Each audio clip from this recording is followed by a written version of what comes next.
It's amazing. With sound, she can help you heal or help you feel better from a number of different things. We're going to talk about one of those things today, and you probably have it, and it's affecting the way you feel. And we're going to dig deeper into that. She is Barb, and she's a sound healer from Barb Sounds. Welcome back, Barb. How you doing? Thanks. I'm well. How about you? Oh, doing great. Good. And it's amazing once you start learning about energy and how it affects us all, how even sound is energy because it comes from a vibration and it truly helps you heal, right? Mm-hmm. Yep. Hmm. This has been proven scientifically. They do even sound healing at hospitals, even before surgery. There'll be certain sounds that they play, and not just for the patients heading into surgery, but for the surgeons. I mean, Mm-hmm. they're on point to clear out anything that might get in the way energetically. Um, when was your first moment when you realized that this stuff is real? This stuff actually works. Gosh, I think it was I was studying Reiki, but I mean, that wasn't really the point. I think that time for me was the first time I did a session with an energy healer. My energy healer that I worked with actually for 5 years. But in Hmm. the very first session, I went in, I had no idea who she was or what she was going to do. She did craniosacral, which is similar to Reiki, but works with a fluid in your, like, that goes around in a kind of racetrack around your spine and your brain. And I don't know, I lay down on the massage table, and she started to, she scanned me by putting her hands on my ankles, and then she just started to do the treatment, and she had this nice music playing in the background.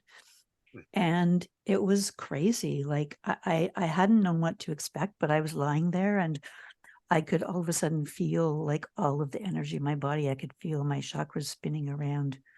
I could see the colors of them. I could feel like energy moving like inside my body. And I never ever felt that before. And you were aware of energy and Yeah. how we're all energy and everything before you went in there. It wasn't like you went in there Mm-hmm. blind, if you will. No, Hmm.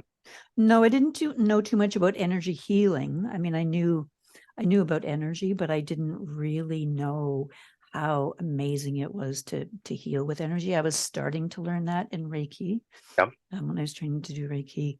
Um, but really I don't think you can actually understand how energy feels in your body and how it works until you've had some kind of energy healing.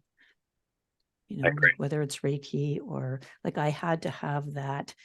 And as I've said before in previous podcasts, I had had a locking tailbone for, I don't know, about 15, 20 years. Like, and I was in 24-hour pain. And when I went home after that first hour of this healer doing energy healing on me, um, I I had dinner, I walked my dog, and then I was going to bed, and I all of a sudden realized I had no pain, Wow. which was incredible. And then I thought, oh, that's nice. I'm going to enjoy it. If it's back in the morning, you know, okay, at least I know how I can maybe get a little bit of a break from it. And it never came back, Amazing. ever. I've So then I was experienced hooked. Then I was really hooked, right? I was like, how did this happen? How did this it's an happen? amazing feeling, even if it doesn't alleviate major stuff like that, but Mm-hmm. just the lighter Yeah. overall feeling that you have after a session with an energy healer. Yeah. It is amazing. It's almost indescribable, but it kind of almost like a reset sometimes too. Yep. It is. And a lot of that is what what I'm gonna play for today, which is clearing negative energies. So we have, negative energies are just sort of lower frequency energies. Um, as I've explained a couple of times. So even our thoughts and feelings are frequencies. Sure. So a low energy is hate or depression or fear. I mean, hate is and anger are down at 25 hertz, and love is up at 500. joy is over 800. So Wait, I just want to make sure I heard that right. Joy is higher than love? yeah. When a while ago I played for joy here, Yeah. and afterwards when I went inside, because it had really affected me and I could feel like in my body and my feelings in my mind, like that I was feeling much more joy than I usually do. And I got curious about the frequencies because I know that love is like a little over 500. So I looked it up and I think it's about 825. Hmm. Wow. Interesting, eh? Yeah. You said A. Mhm. Yeah, Canadian. You that's Canadian. because I'm Canadian. No. We I'm always say A at the end of sentences. It's like the period. and this is a complete digression, but it is connected to music in some regards. The band Rush. You're familiar, yes? Yeah, Geddy Lee of Rush, right? yeah. Okay. The lead guy. What was his biggest hit song that he was involved with? Biggest hit song. No idea. I don't know that It one. I wasn't don't it know that wasn't one. it wasn't any song by Rush. It was a song that came out in the early 80s, a holiday theme song by Bob and Doug McKenzie. And if you're Canadian, you probably know the one I'm talking about. They do the 12 days of summer, but I 12 days of winter. I'm sorry. And they change it, and it's a Canadian type song. It was a top five hit in the States, Yeah, yeah. and Geddy Lee of Rush was the guy behind it. I just Oh, learned that. I was interesting. like, yeah, I had no idea. Of course, they're both Canadian. That's what brought me here. Yeah, We're talking music and Canada. yeah. Um, and in that song, they end the song with a good day, eh? like everything is Canadian Yeah, terminology. we don't even actually really, I don't think we even notice when we say A, Yeah, most of the time. they always say that like if somebody said something in the song, he'd be like, "Take off," meaning like go away. I don't know Yeah. if that's a real Canadian term, but early 80s, It but used to be. It was 80s. It was an 80s term. I don't think yeah, people say it now. yeah, yeah. But anyway, Mhm. so back to the frequencies. I mean, what happens, what we call negative energies, is when we absorb those lower frequencies from other people around us or, situations. Um, so if you're around somebody who's really sick, you start to feel kind of sluggy, and it's not like that person's doing anything to you on purpose, but when you're near them, you are absorbing their energy. Yeah. And or if somebody's, I find when I'm driving, I can be in a really happy mood, and then if somebody like honks at me or tries to cut me off, I can or is like following me, really closely, I start to get kind of road rage, right? Like not badly, but I mean, I would be perfectly happy one minute and then the next, and it's partly because I'm, not happy with them because that's what they're doing. But also I think it's like if somebody follows me for a long time, I can feel that energy going into my body.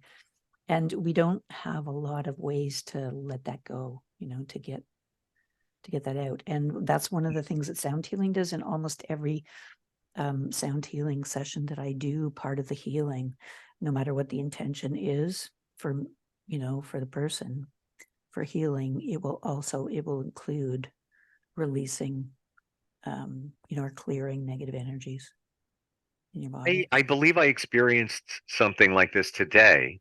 I ran into somebody. I've known him a couple of years.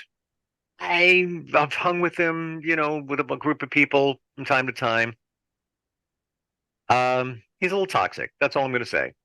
And I just happened to run into him, Yeah. and he calls me his therapist because he always dumps his problems on me, and I try to give him advice and things like. And he's going at it, and I'm like, in my mind, I'm like looking at my phone, but I'm not. But in my mind, I'm like, get out of here. What time is it? And I'm going to honestly tell you that ever since I ran into him, I feel a little bit drained today. I was like, da da da, this is gonna be a great day. And he was negative, but not like horribly negative, but it's just like he's got this like, and no filter, by the way. You could be in a group of people and he'll be saying stuff, and I'm like, oh my God, I can't believe he just said that. I hope nobody heard it and associate me with him. Um, but I feel it. And then the other side of it is there are energy vampires that can just feed on your positive energy Hmm. because they want it. So I guess that's not a. Mm-hmm. Would that also be clearing negative energy in some regards?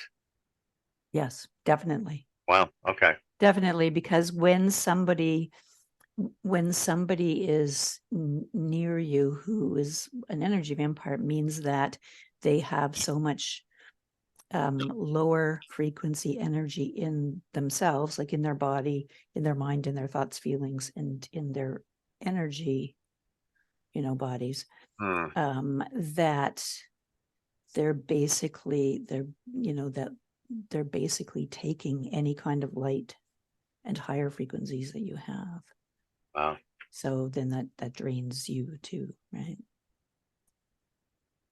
I think we should start because we do this every time. I know, and then I don't have time to we don't have time to talk after we're done. But yeah, I just looked at the clock and I'm like, yeah. Okay. Okay. Mm-hmm. We got sidetracked with the Canadianisms Good day. and stuff like that. Yeah. That's what it's about. All right. So I'm going to play for whatever, 5 to 10 minutes. Sure. Clearing A negative. little bit. Yeah, when we're going to do clearing negative energies. So now I got my original sound on and my studio. Yep. Okay. So take a few deep breaths before we start. Just in through your nose and out through your mouth. And as you're doing that, try to feel either in your body or in your mind, your thoughts or feelings, if there are any negative energies that you can focus on or that you might want to be able to release during this sound bath. And then just close your eyes and enjoy.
This is why people need to book a longer session, Mhm. because I was just chilling back, Yeah. and I take off the headphones and I put on the speakers so I hear it in the room, hmm and it's just like, yeah, all right, I'm getting there. I'm in the zone, and then we're done. Yeah, I know. Uh, but interesting, like I try not to analyze what you're doing in terms of hmm intention. Like when I hear, today versus another day, you played for joy. I try not to, I try not to listen to a difference in what I'm hearing, hmm um, because I don't think I would even know the difference. If you didn't tell me what you were playing for, I couldn't say, well, wait, yeah. So I think my mind is like hearing certain things, but again, it goes back to the intent. Yeah. Would it work Yeah. that way if you said, all right, everybody, I'm going to play. I'm not telling you what the intent is. I'm just going to play. And we walked away not knowing. But would the intent of the energy, like for example, today, clearing negative energy, would that go in to all of us and clear the negative energy out, even though if we didn't know the intent? That's a really good question. Um, I don't know. In my group sound baths, I don't have an intention myself. I suggest before I play that people, if they want a specific kind of healing, if they want to deal with something specific, that they make an intention, but they do it silently. Most people don't ever tell me what their intention was. And I think also, so there's so many notes and there's so many frequencies.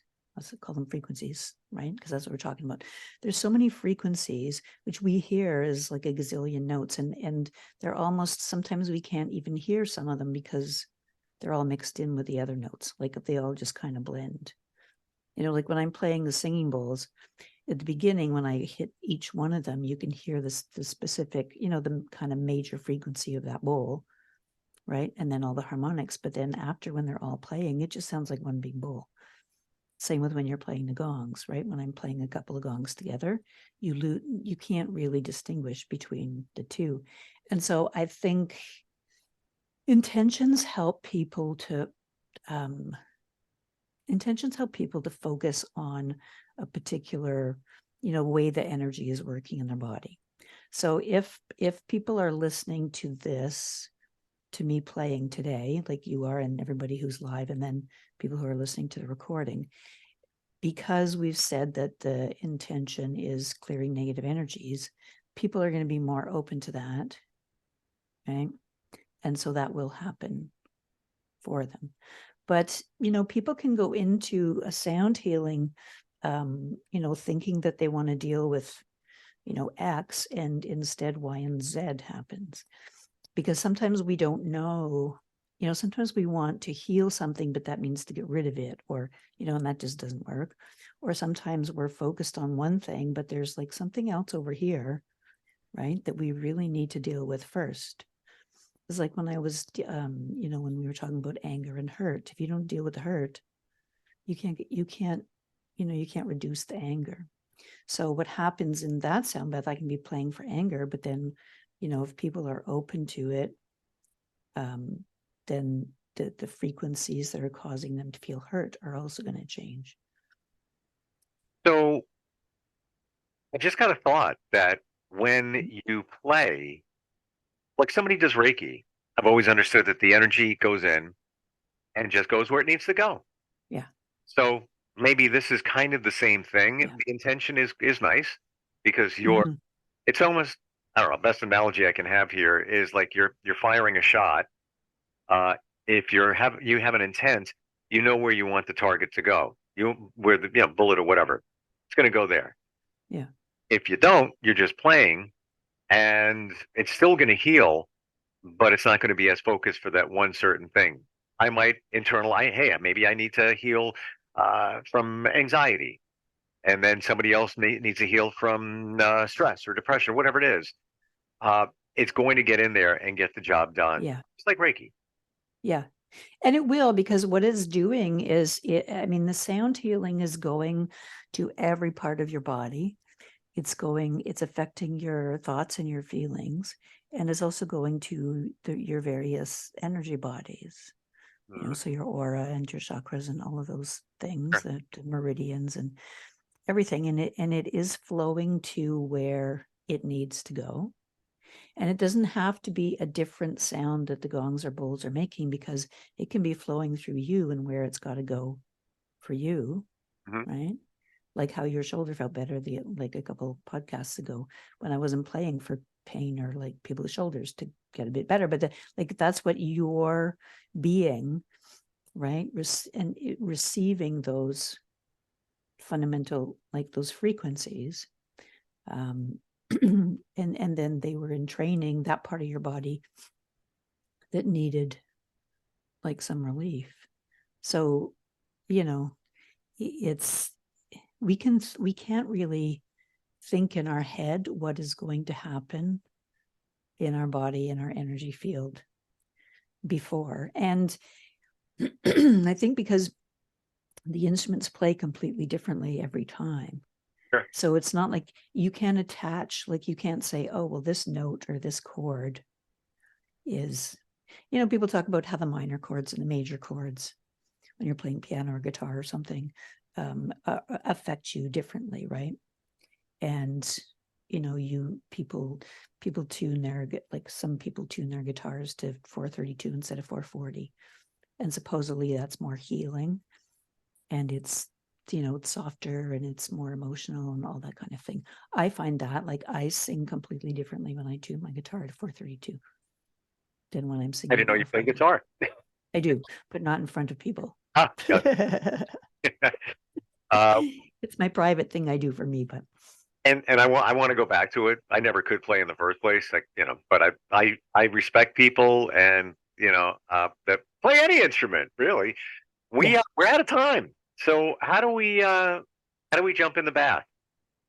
Well, if you want to book, I'm currently doing, like, instead of a sort of complimentary half-hour consult that most people do, I do a complimentary 30-minute sound bath. So you can have a 30-minute sound bath free with me. You can just go straight to my booking site, which is calendly.com/Barb Sounds, and you could book a half hour there.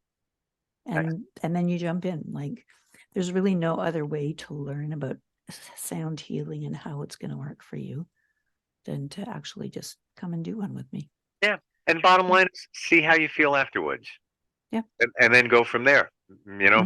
I think you're going to be hooked with any kind of energy healing. It works. It works for what ails you. And the energy, like I said before, when I was trying to think, when you're playing, is it for this? Is it for that? This doesn't know. This knows. The body knows. Yeah, and I'm not playing specific notes and stuff, right? It's not like I'm playing, Right. C, G, D, E, F, like to do something, to you or for you. I'm just letting the sounds and the frequencies come. And like, you were saying earlier, it's true that those energies and those frequencies will go into every single person differently, and what happens, what needs to happen happens. And that's not always what our mind thinks. Right. Just stop thinking. Just stop. Don't overthink it. Just go to calendly.com/Barb Sounds. /Barbs. Yep. Get your free 30-minute sound bath. Yep. Thanks, Barb. Thank you so much. No problem. Appreciate it. And don't get snowed in. I know it's snowing up there in Canada. No, it's not really. It's still melting. It's not quite winter yet, but yeah, it's coming. Yeah, it's coming. Same here. All right, we'll talk soon. Okay, take care. Thanks.